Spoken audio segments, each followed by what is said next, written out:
Buenos días. Vamos a ver el planteo general de cómo es el análisis de estructuras hiperestáticas cuando tenemos cargas desplazables y en particular vamos a considerar cargas unitarias como cargas desplazables. Básicamente lo que queremos obtener es para reticulados hiperestáticos en cada barra cómo es la variación del esfuerzo axial cuando en esa barra, cuando la carga unitaria se desplaza por los distintos vértices, ya sea del cordón inferior o del cordón superior del reticulado o en el caso de una vía continua, para una sección determinada, y lo mismo hay que hacer para todas las secciones, cómo varía, por ejemplo, el momento flector en esa sección cuando la carga unitaria se desplaza a lo largo de esta viga continua. Entonces lo que queremos ver es el fundamento teórico para llegar a las ecuaciones que nos permiten obtener estos gráficos. ¿Qué fórmulas vamos a utilizar? Bueno, el marco teórico es el marco teórico del método de la fuerza. Nosotros ya sabemos que este es el sistema de ecuaciones lineales que nos permite obtener las incógnitas hiperestáticas, en este caso para esta viga que está con apoyo móvil y empotramiento y con una carga permanente uniformemente distribuida. Bueno, este valor de Q podemos ver de X, que es Q por L cuadrado sobre 8. Una vez que hemos obtenido esa incógnita hiperestática, podemos calcular las acciones de extremo mediante esta expresión que también conocemos y que en este caso nos daría como resultado que la acción, si estamos refiriendo la acción de extremo al momento flector, que el momento de A mirando a B, o sea, este valor de momento, vale 0 y que el momento de B mirando a A, bueno, vale este valor de 40. Estos son las acciones de extremo que nos permite el momento flector determinar el método de la fuerza, gráfico que después completamos no con este método, sino con lo que sabemos de estática. Pero bueno, veamos ahora cómo esto que ya conocemos lo modificamos para este problema particular de la carga desplazable. Bueno, la carga desplazable o sobrecarga en la denominación del CIRSOC 101 o carga viva en la denominación de la CI 318 es en el caso del reticulado, bueno, la que se va a desplazar, si supongamos este reticulado es un puente y el camino pasa por el cordón inferior, en los distintos vértices del cordón inferior.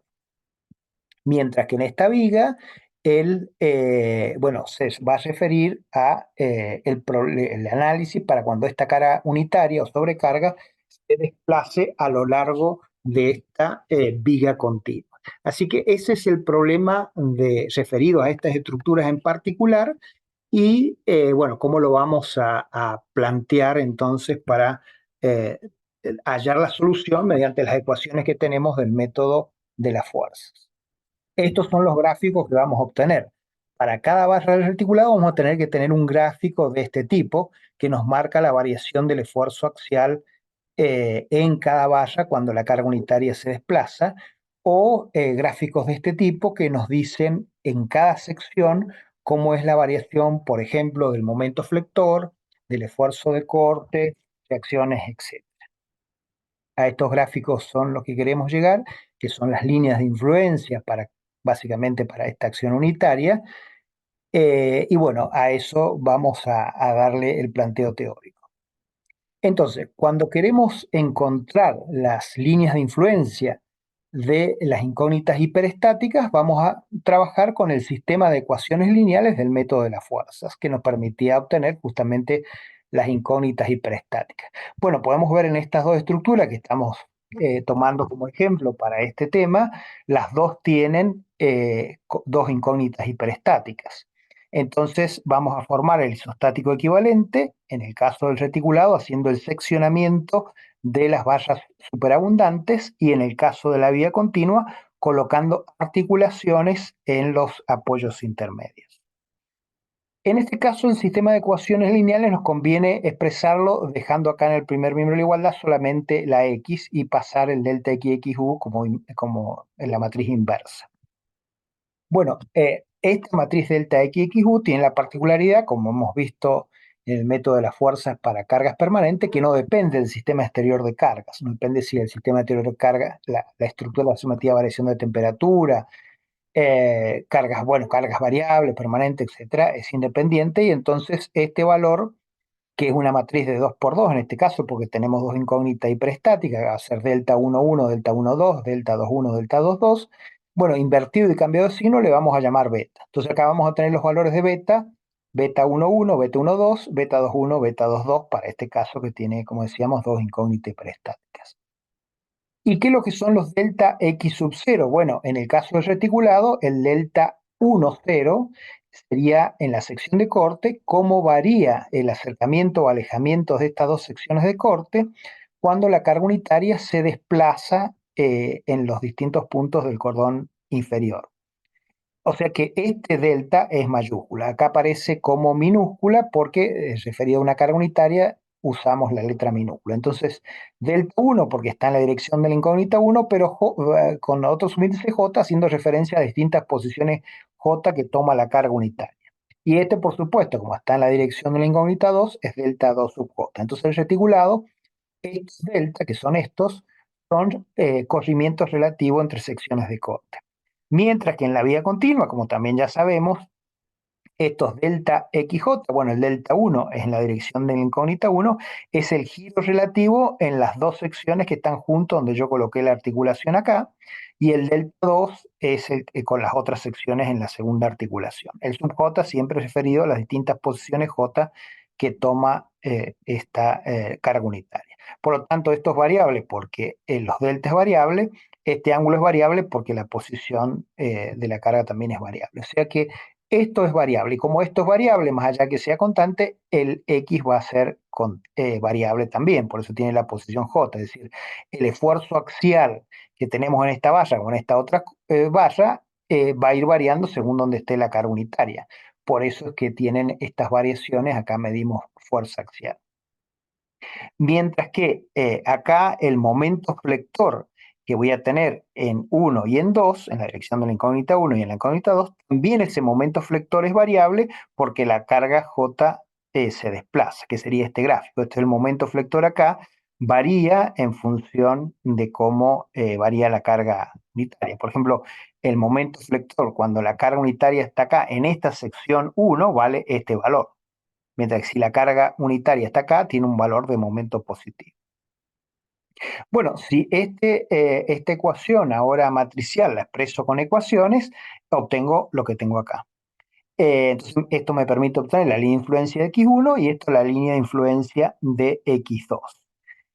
Es decir, la variación de la incógnita del axial o del momento en 1 cuando la carga unitaria toma distintas posiciones J, o el axial en 2 o el momento en 2 cuando la carga unitaria toma las distintas posiciones J. Entonces tengo que resolver esto. Esto ya los beta ya sabemos cómo calcularlos. Tengo que calcular los delta, que también los sé cómo calcularlos. O sea, el delta 1J, yo tendría que aplicar las distintas posiciones de la carga 1 y con el TTB calcular esta delta 1J o delta 2 sub J. Y acá tendría que también aplicar con el TTB y calcular para distintas posiciones J de la carga unitaria cuánto varía este ángulo y cuánto varía este ángulo relativo entre las dos secciones al lado de la articulación. Pero bueno, vamos a encontrar un método más simple para estos cálculos. O sea, lo que vemos ahora no es teoría de estructuras en particular, sino que es un método más sencillo para hacer estos cálculos y nada más. Entonces, yo si aplicara, como decíamos, el TTB sin hacer ninguna modificación, tendría que hacer estos cálculos de corrimiento relativo. Pero lo que me conviene es aplicar Maxwell. Entonces, fíjense acá, si voy a aplicar Maxwell, si acá mido desplazamiento, ahora voy a aplicar una carga unitaria. Si acá aplicaba la carga unitaria, acá mido desplazamiento. Si acá aplicaba una carga unitaria, acá voy a medir desplazamiento. Si acá medía giro, acá voy a aplicar un momento. Y de esa manera entonces tengo aplicado Maxwell para calcular estos delta no como un corrimiento relativo acá, sino como un desplazamiento acá. No como un giro relativo acá, sino como un desplazamiento acá. Pero bueno, como estamos en campo elástico, si en vez de acá aplicar una fuerza 1, le aplico una fuerza beta 1,1, bueno, este desplazamiento va a ser este término. Pero si acá en vez de, que acá no tiene aplicada nada, le aplico beta 1,2, bueno, voy a tener el segundo término en desplazamiento. Quiere decir que si a este reticulado isostático equivalente a la estructura original le aplico beta 1,1 y beta 1,2, el corrimiento que voy a tener en la posición J va a ser el valor de X1 en esa posición J. De esta manera, al haber aplicado Maxwell y al haber aplicado este concepto de proporcionalidad de las acciones y las deformaciones, porque estamos en campo elástico, yo simplemente mi estructura cargada con estos betas, si mido corrimientos calculados con el TTB, estos corrimientos son los que se corresponden con los valores de variación de X para las distintas posiciones J de la carga, es decir, la línea de influencia de X1.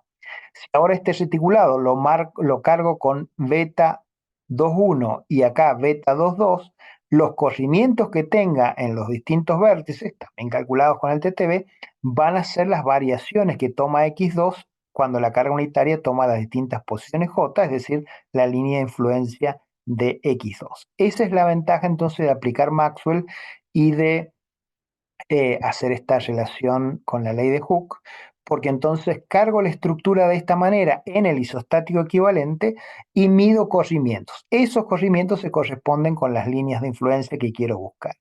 De igual manera, en la viga, no le voy a aplicar un momento unitario, sino que en cada dirección de la incógnita preestática le voy a aplicar los beta y sub j que corresponden.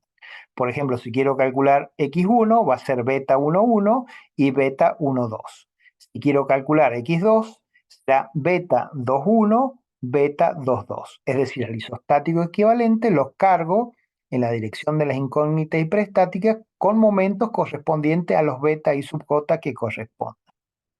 Por supuesto, las deformadas son muy sencillas de obtener porque, bueno, son tramos de viga isostática. ¿Por qué en particular estos signos de los beta? Bueno, porque si hacemos un análisis de la matriz beta, podemos ver que en la diagonal principal los valores son negativos y a partir de allí se van alternando con valores positivos y negativos. Como nosotros por convención habíamos tomado valores de beta de momentos positivos hacia abajo, como este beta 1,1 está en la diagonal principal, es negativo, por lo tanto este va para arriba. Y el siguiente es positivo, por lo tanto va para abajo. Entonces, bueno, ya con esta convención, conociendo esta variación de los signos de beta, fácilmente puedo poner los signos correctos a estos momentos y dibujar fácilmente en forma aproximada la línea de influencia como tenemos acá. Bueno, pero ¿qué pasa ahora con las otras barras que no son no se corresponden con donde están las incógnitas preestáticas? ¿O qué pasa con las otras secciones donde no tengo donde no puse las articulaciones? ¿Y qué pasa cuando quiero calcular en la viga momentos, esfuerzos de corte, axial, reacciones, etcétera? Bueno, voy a usar la otra expresión que tengo del método de la fuerza, que son las que me permiten obtener las acciones de extremo. Y voy a hacer, bueno, la analogía para este caso. Entonces, ahora la acción de extremo no es el momento de A mirando a B, o A mirando a 1, 1 mirando a 2, sino que ahora es la línea de influencia, en el caso del reticulado, de una barra, por ejemplo, de esta barra, la barra 3, que es una barra que no es donde hice el seccionamiento. Bueno, en el isostático equivalente, para el sistema exterior de carga voy a tener que calcular la línea de influencia de esa barra 3. Este es el isostático equivalente, el sistema exterior de carga es la carga unitaria que se desplaza en los distintos vértices. Bueno, ya sé calcular cómo vale la línea de influencia por lo que vimos en la unidad número 1. Es decir, a partir de las ecuaciones de equilibrio en el plano, llevada a la forma matricial A sub S por S igual menos P, con la inversa de la matriz A sub S, yo directamente puedo conocer todos los valores de línea de influencia de cada barra de este isostático equivalente. Después aparecen las líneas de influencia X1 y X2, que es lo que calculé recién, y me faltan estos valores que serían los correspondientes a estos, que son las acciones básicamente de extremos para X unitaria. Entonces, ¿cómo obtengo el S3, el S de la barra 3 para 1? Y bueno, voy al isostático equivalente, en la dirección de la incógnita 1 pongo cargas unitarias, por lo que me dice la ecuación, y veo qué esfuerzo tengo en la barra 3. Ese es el valor que corresponde. ¿Cómo lo resuelvo esto? Como ya vimos en la unidad número 1, A sub S por S igual a menos P, donde menos P van a ser las fuerzas correspondientes a estas cargas unitarias. Lo mismo con ese 3,2. Sería para esta barra, yo tengo que en el isostático equivalente, en la dirección de la incógnita 2, colocar una carga unitaria y resolver el reticulado isostático, y en esta barra leo el esfuerzo, ese es el S32. lo otro ya lo tengo y bueno, puedo calcular de esta manera cómo es la variación de fuerzas axiales en cada barra del articulado que no se corresponde con los donde tenía las secciones de corte. Bueno, ¿qué pasa en la vía continua? Bueno, totalmente análoga. Si quiero calcular, por ejemplo, cuánto vale la línea de influencia del momento flector en una sección Z que está, por ejemplo, en esta posición del primer tramo, bueno, será la línea de influencia para esa sección en el isostático equivalente más el X1 otra vez el X2 por estos valores que ahora vemos cómo lo obtenemos. Bueno, línea de influencia para esa sección en el isostático equivalente sometido al sistema exterior de carga. El sistema exterior de carga es una carga unitaria que se desplaza a lo largo de la viga. La sección Z, supongamos que está a una distancia A del tramo izquierdo, y bueno, ya sabemos por lo que vimos en estática cómo es la línea de influencia del momento flector de una viga isostática. Es este gráfico con A por B sobre LI, siendo B esta otra cota y LI la longitud del tramo. O sea que ese tramo ya lo tenemos. Bueno, la línea de influencia X1, X2, lo que calculamos recién, estos valores de S corresponde a acciones de extremo para X unitario, o sea, adaptado a este caso sería, coloco la acción unitaria en este tramo, o sea, el apoyo A, el apoyo 1, coloco la acción unitaria acá, veo el momento flector y en esta distancia, a esta distancia A, que es donde tengo la cota Z, veo cuánto es el momento flector que tengo acá para esta acción unitaria. Bueno, por relación de triángulo puedo sacar cuánto vale ese valor de S.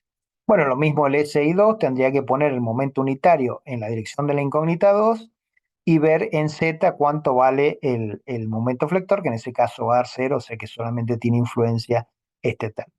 Bueno, el gráfico que voy a obtener es este que está acá, que básicamente es una modificación de la línea de influencia para el isostático, modificada por esta participación. Y después en los otros tramos, bueno, tiene principalmente la forma, la determina LX1 multiplicado por este valor que hemos calculado.